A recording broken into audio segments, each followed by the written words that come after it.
ইউনিলিভারের সারা বাংলাদেশ থেকে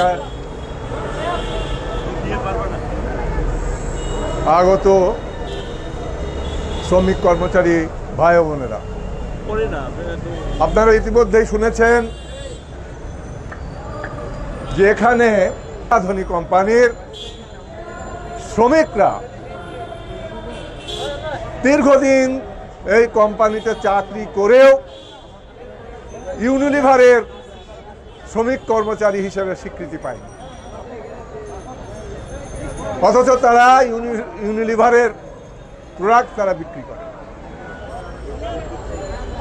কেন পায়নি এ প্রশ্নের কোনো জবাব নেই। আপনারা ইতিমধ্যেই শুনেছেন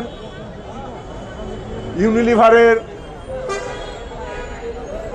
এই যে শ্রমিক কর্মচারীরা তাদের দুঃখের কথা বলেছে, বাসা থেকে বের হয় 7টায় আর ঘরে ফেরে কোনোদিন 12টা, কোনোদিন 1টায় বা তারও পরে।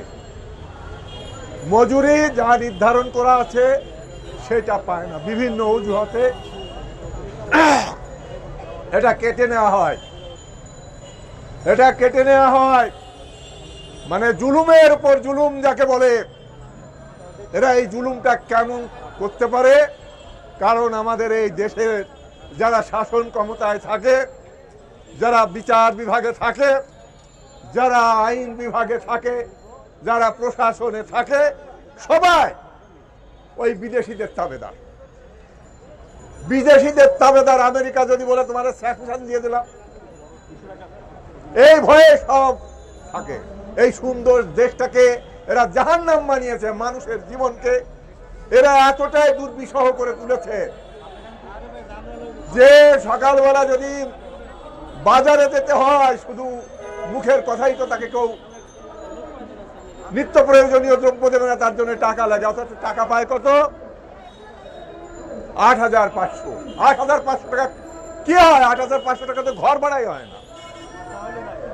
8,500 টাকায় একটি পরিবার নিয়ে থাকা যায় না। একজন মেস মেম্বারও 8,500 টাকায় চলতে পারে না। তাহলে কি অবস্থা? ওদের বিদেশের যারা আছে তারা ডলারে বেতন পায়, আর এখানে পায় টাকায় বেতন। এই যে বৈষম্য, এই বৈষম্যের জন্য এদেশের মানুষ লড়াই করলো অতি সম্প্রতি, কিন্তু বৈষম্য দূর হলো না।